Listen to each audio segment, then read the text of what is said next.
पद्मावती की प्रेम कहानी बेताल पच्चीसी की पहली कथा है। ये कहानी राजा विक्रमादित्य की कुशाग्र बुद्धि व न्यायप्रियता और बेताल की चतुराई को दिखलाती है। राजा विक्रम के कंधे पर लटका बेताल पद्मावती की प्रेम कहानी सुनाते हुए बोला, आर्यावर्त में वाराणसी नाम की एक नगरी है जहाँ भगवान शंकर निवास करते हैं। पुण्यात्मा लोगों के रहने के कारण वह नगरी कैलाश भूमि के समान जान पड़ती है। उस नगरी के निकट अगाध जल वाली गंगा नदी बहती है जो उसके कंठहार की तरह सुशोभित होती है। प्राचीन काल में उस नगरी में एक राजा राज करता था जिसका नाम था प्रताप मुकुट।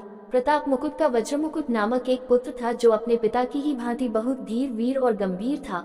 वह इतना सुंदर था कि कामदेव का साक्षात अवतार लगता था। राजा के एक मंत्री का बेटा बुद्धिशरीर उस वज्र मुकुट का घनिष्ठ मित्र था। एक बार वज्र मुकुट अपने उस मित्र के साथ जंगल में शिकार खेलने गया। वहां घने जंगल के बीच उसे एक रमणीक सरोवर दिखाई दिया जिसमें बहुत से कमल के सुंदर सुंदर पुष्प खिले हुए थे। उसी समय अपनी कुछ सखियों सहित एक राजकन्या वहां आई और सरोवर में स्नान करने लगी। राजकन्या के सुंदर रूप को देखकर वज्रमुकुट उस पर मोहित हो गया।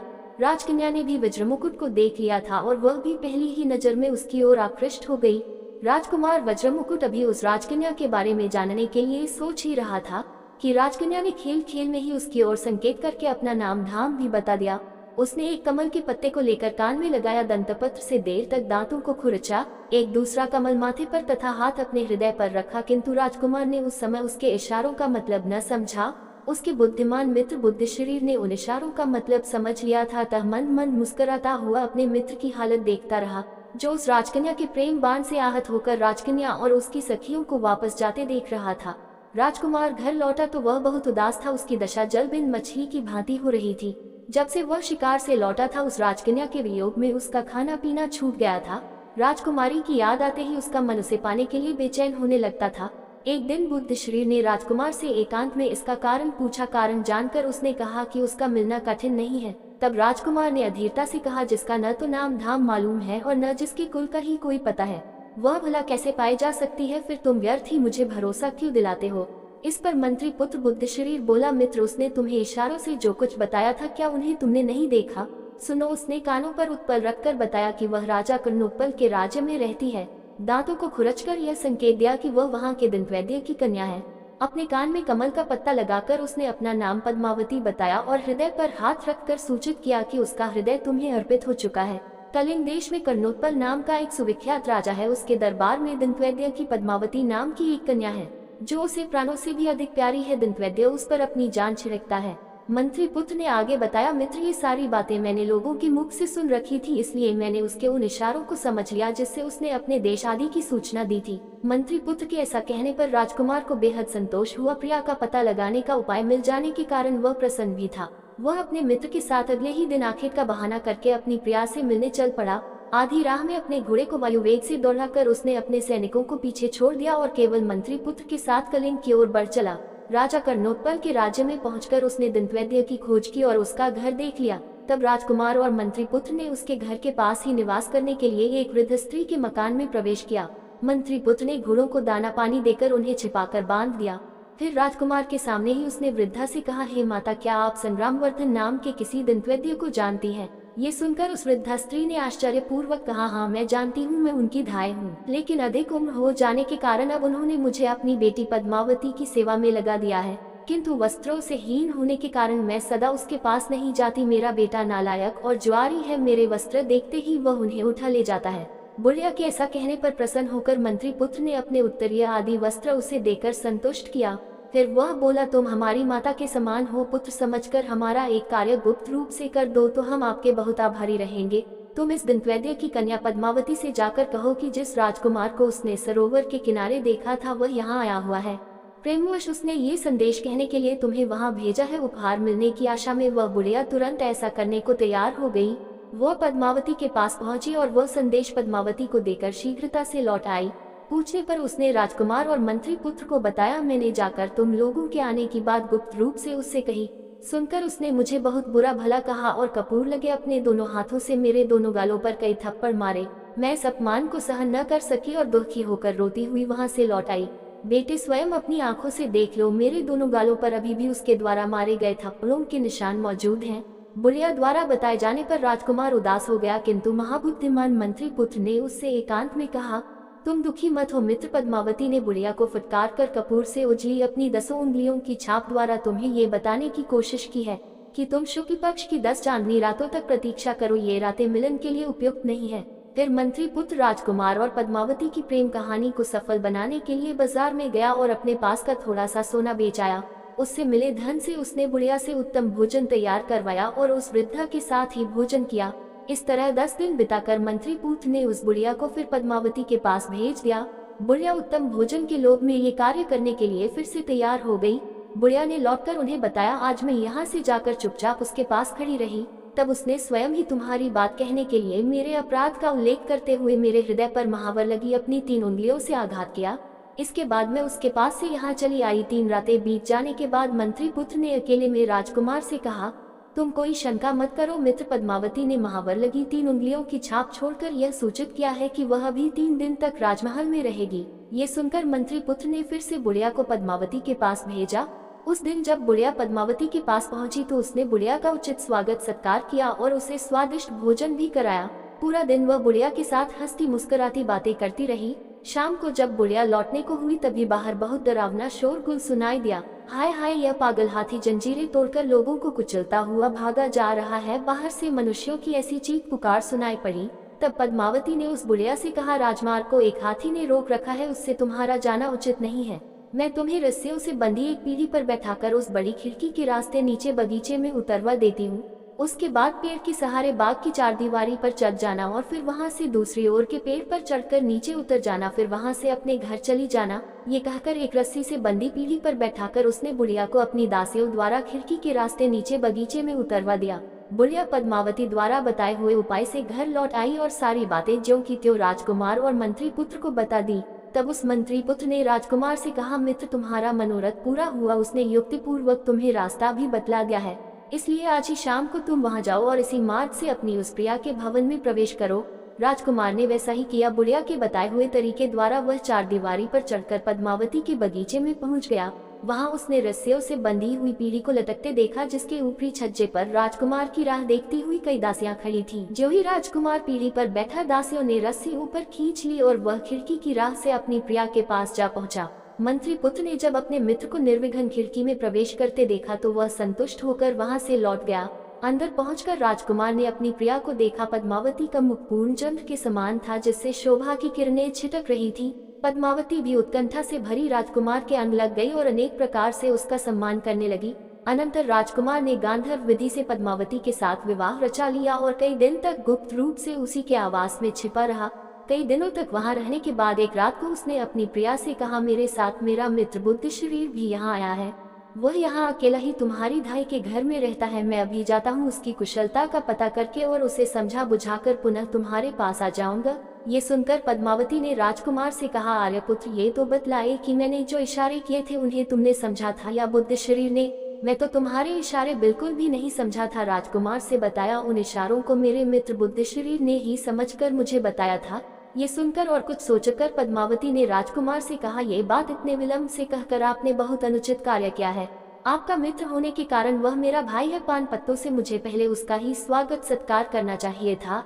ऐसा कहकर उसने राजकुमार को जाने की अनुमति दे दी। तब रात के समय राजकुमार जिस रास्ते से आया था उसी से अपने मित्र के पास गया।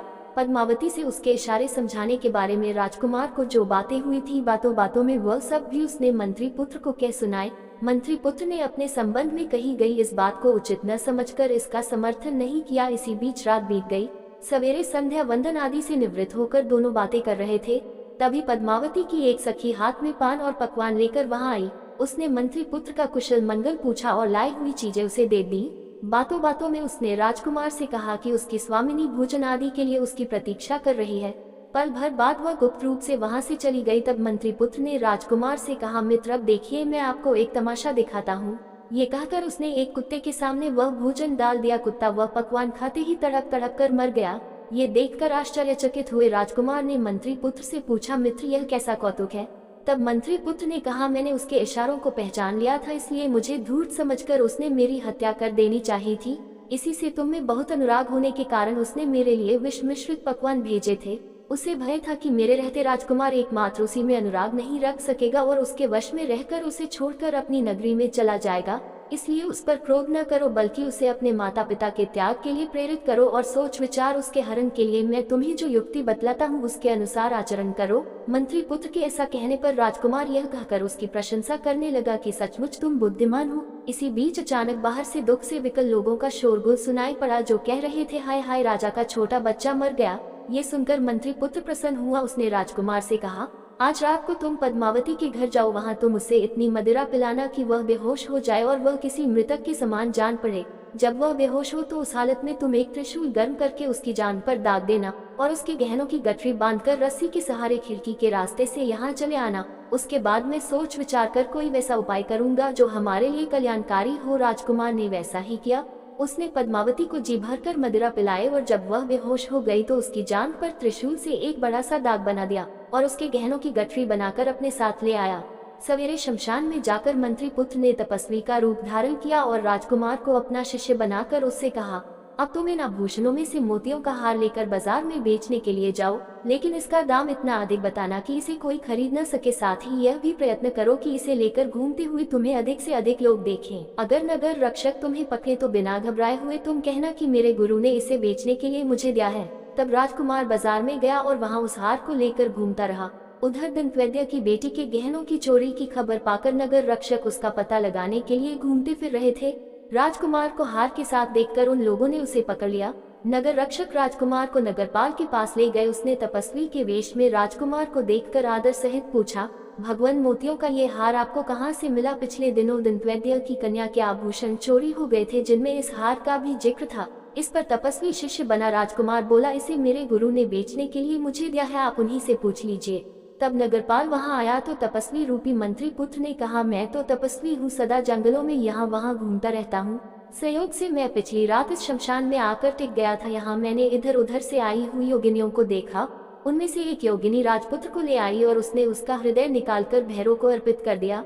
मदिरा पीकर वह मायाविनी मतवाली हो गई और मुझे मुंह चिढ़ाकर मेरी उस रुद्राक्ष माला को लेने दौड़ी जिसके मनकों के साथ मैं तप कर रहा था। जब उसने मुझे बहुत तंग किया तो मुझे उस पर क्रोध आ गया। मैंने मंत्र बल से अग्नि जलाए और उसमें त्रिशूल तपाकर उसकी जंघा पर दाग दिया।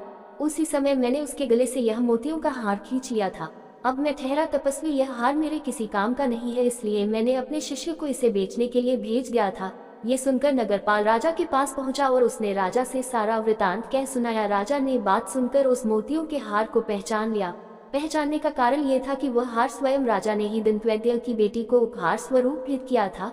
तब राजा ने अपनी एक विश्वासपात्र वृद्धा दासी को ये जांच करने के लिए दंतवैद्य के यहाँ भेजा कि वह पद्मावती के शरीर का परीक्षण कर यह पता करे कि उसकी जान पर त्रिशूल का चिन्ह है या नहीं। वृद्धा दासी ने जांच करके राजा को बताया कि उसने पद्मावती की जान पर वैसा ही एक दाग देखा है।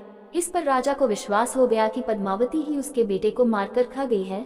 तब वह स्वयं तपस्वी वेशधारी मंत्री पुत्र के पास गए और पूछा कि पद्मावती को क्या दंड दिया जाए। मंत्री पुत्र के कहने पर राजा ने पद्मावती को नग्नावस्था में अपने राज्य से निर्वासित कर दिया।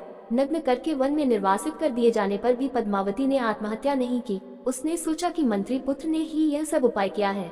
शाम होने पर तपस्वी का वेश त्याग कर राजकुमार और मंत्री पुत्र घोड़ों पर सवार होकर वहां पहुंचे जहां पद्मावती शोकमग्न बैठी थी। वे उसे समझा बुझाकर घोड़े पर बैठाकर अपने देश ले गए।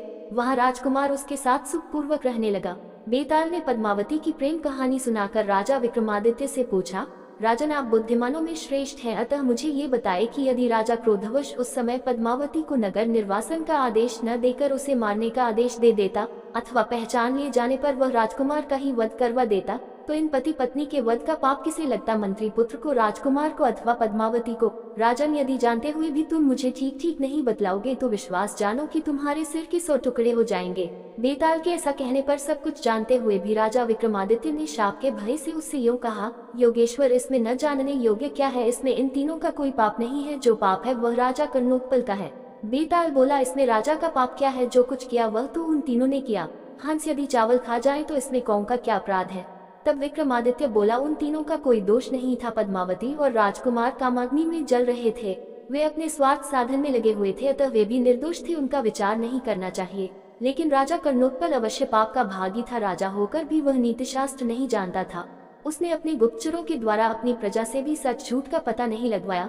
वह धूर्तों के चरित्र को नहीं जानता था, फिर भी बिना विचारे उसने जो कुछ किया उसके लिए वह पाप का भागी हुआ। शव के अंदर प्रविष्ट उस बेताल से जब राजा ने मौन छोड़कर ऐसी युक्ति युक्त बातें कही, तब उनकी दृढ़ता की परीक्षा लेने के लिए अपनी माया के प्रभाव से वह राजा विक्रमादित्य के कंधे से उतरकर इस तरह कहीं चला गया कि राजा को पता भी नहीं चला। फिर भी राजा घबराया नहीं। राजा विक्रमादित्य ने उसे फिर से ढूंढ निकालने का निश्चय किया और वापस उसी वृक्ष की ओर लौट पड़ा। राजा विक्रमादित्य बेताल को लाने के लिए पुनः शिंशपा वृक्ष के नीचे पहुंच गया। उसने बेताल को उतारकर अपने कंधे पर डाला और चलना शुरू किया। बेताल ने राजा विक्रम को फिर से यह कहानी सुनानी शुरू की, मंदारवती किसकी पत्नी है। मंदारवती किसकी पत्नी है, ये कहानी आप अगली वीडियो में सुनेंगे। दोस्तों, अगर आपको ये कहानी पसंद आई है तो वीडियो को लाइक करें, शेयर करें और चैनल को सब्सक्राइब जरूर करें ताकि ऐसी ही कहानी आपको आगे भी मिलती रहे। तो फिर मिलते हैं बेताल पच्चीसी की अगली कहानी में। जय हिंद।